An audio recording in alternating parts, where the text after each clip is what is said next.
Brian Thompson, the CEO of United Healthcare, was moments away this morning from walking into a New York City hotel to speak at a United Health annual meeting when a man casually walked up behind him on the sidewalk, shot him 3 times, and then just walked away to a bike that he rode into Central Park. Brian was pronounced dead a short time later. The entire United Health Group event was canceled abruptly, obviously, and a New York Police Department began its manhunt. This set of facts is shocking the country tonight. The shooting seemed planned. The gunman was, by all accounts, targeting Brian, but why? And where is that gunman? Lou has been following the details he can gather all day. Lou, this story is shocking, more so here, as United Health is based here, and Brian lived here with his family. Yeah, Brian was a Maple Grove resident. He was a father of two boys, one who's in college, one who's a senior in high school.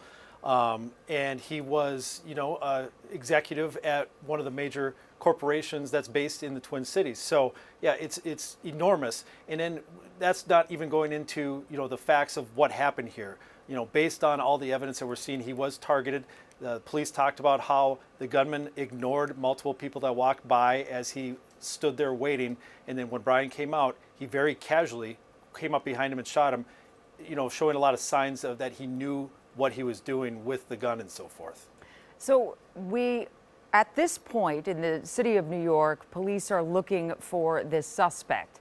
At the same time, people want that suspect found, but they also want to know if there are any theories behind a motive. There's been mention that Brian had been threatened before. What do you know about that? Well, so Brian's wife kind of casually mentioned in a kind of an abrupt interview with NBC News that there had been some threats regarding coverage, but I've checked with Maple Grove Police and they had no reports of threats, and neither did Minnetonka Police, where United Healthcare is located.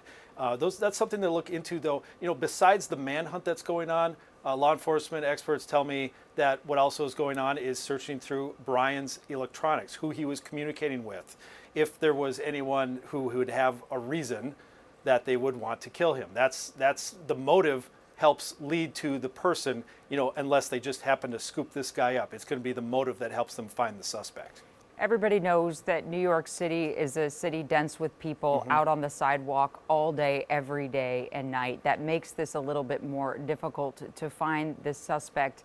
And so what they're going to need to rely on are things that you mentioned. He's also in Midtown Manhattan when he does this, one of the busiest places this time of year. There's got to be cameras, right? So it's gathering all that kind of stuff. So many cameras. And one thing that came as a surprise mid-afternoon was NYPD released images that were taken at a Starbucks. So this shooter stopped at a Starbucks before he carried out the killing. And it's a pretty clear look at his eyes, and the mask is up to underneath his nose. A pretty clear look at the top half of his face for somebody who might be able to recognize him. Besides that, he was wearing a very distinct backpack, which I understand is a Peak Design, which is the brand name, which is used by photographers. It's something that stands out. And so, he had obviously some things planned out. He had the e-bike ready.